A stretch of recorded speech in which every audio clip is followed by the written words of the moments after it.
हमारी तो कोई भी सड़क पे कहीं यूं झुकने से भी मन्नत पूरी हो जाए तो हम तो वहीं झुक जाते हैं। आप पे वेद हैं, पुराण हैं,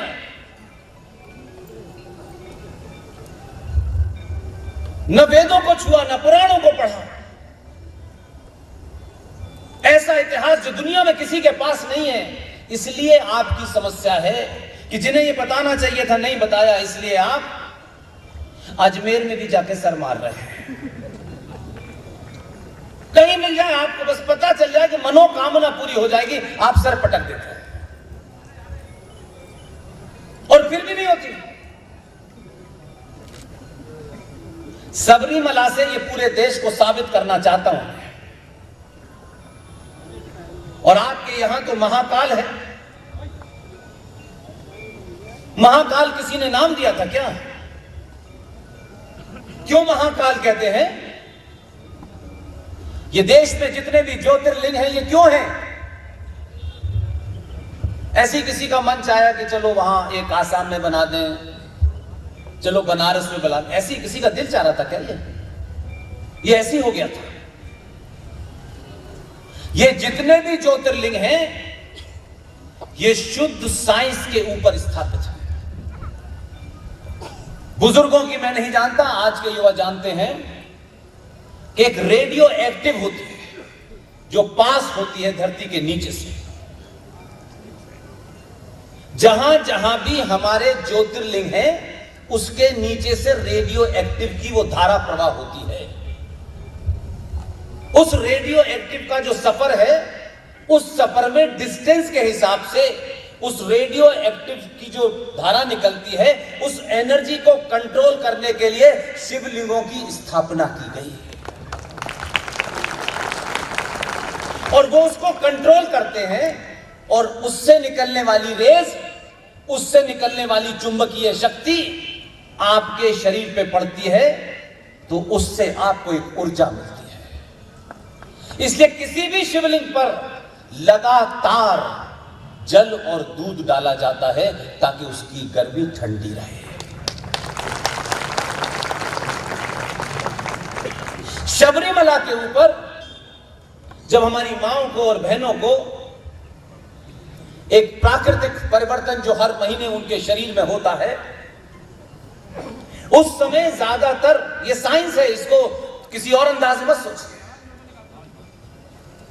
वो जो बदलाव हर महीने उनके शरीर में होता है उस कारण उस 3 से 4 या 5 दिन उनके अंदर एक थोड़ा चिड़चिड़ापन होता है, थोड़ा डिप्रेशन सा होता है, थोड़ा उलझन सी हो जाती है। वो उस साइंटिफिक बॉडी में जो परिवर्तन होता है उसका इफेक्ट होता है। उसी सबरीमला के अंदर जो 5 और मंदिर हैं उनमें अलग अलग मूर्ति लगी हुई है। आज तो आप स्थापित करें तो आप जाएंगे राजस्थान में बनवा के लगा देंगे, आपको पता ही नहीं है, लोग समझ रहे हैं यही है। सबरीमला में महीने में जिस समय महिलाओं के शरीर में एक प्राकृतिक बदलाव होता है, उस समय महिला थोड़ी डिप्रेशन में होती है, थोड़ी चिड़चिड़ी होती है। ऐसे समय में जब वो सबरीमला जाएगी तो सबरीमला में उस मूर्ति के जो पत्थर है, उस पत्थर से जो रेज निकलेंगी उससे उसके डिप्रेशन को और बढ़ सकती है और उस डिप्रेशन में महिला सुसाइड भी कर सकती है। इसलिए उसे उन दिनों में जाने के लिए मना किया गया है। ये काले कोट वाले बता रहे हैं जेंडर जस्टिस नहीं है, इसलिए सारी जगह यही हाल है।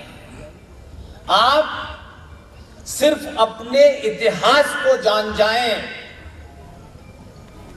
अपने होने को जान जाएं, आप कौन हैं इसको जान जाएं।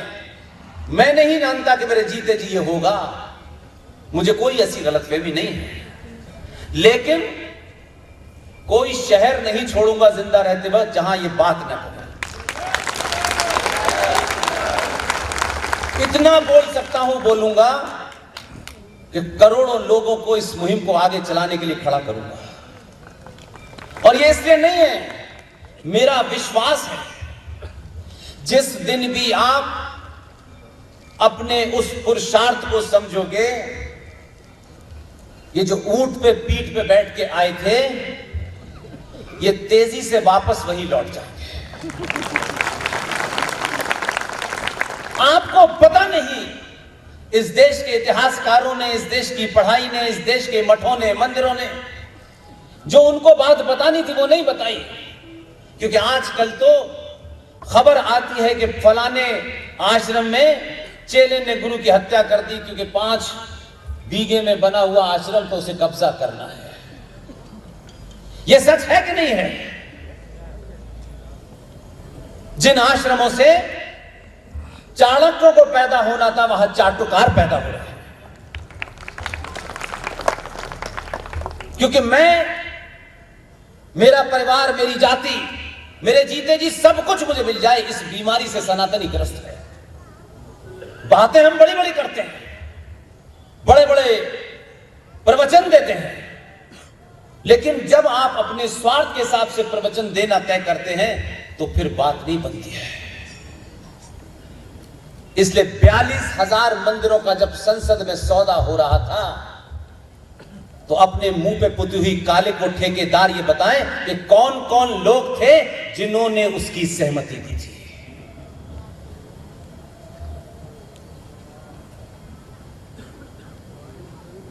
कालिक दुगनी हो जाएगी। ये बात कहने के लिए सब छोड़ना पड़ता है। नेताजी को मंच दे दीजिए, 5 घंटे तक तो जबरदस्त झूठ बोलेंगे, धारा प्रवाह झूठ बोलेंगे और सबको खुश करने के लिए बोलेंगे। मुझे किसी को खुश ही नहीं करना, मुझे सिर्फ सनातन से मतलब है, बाकी मतलब ही नहीं है। पता करिए कि 1991 में संसद में कौन लोग थे जिन्होंने भारत के पुरातत्व, भारत की सनातन सभ्यता के उन मंदिरों को, जिन मंदिरों से वो पुजारी,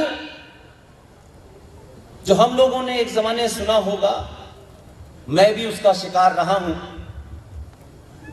एक जमाने एक वो चिकन पॉक्स होती थी, वो निकलती थी। उसको हिंदी में लोग बड़ी माता छोटी माता कहते थे। याद है आपको? ये बड़ी माता छोटी माता क्या थी? बहुत कम लोगों को पता है।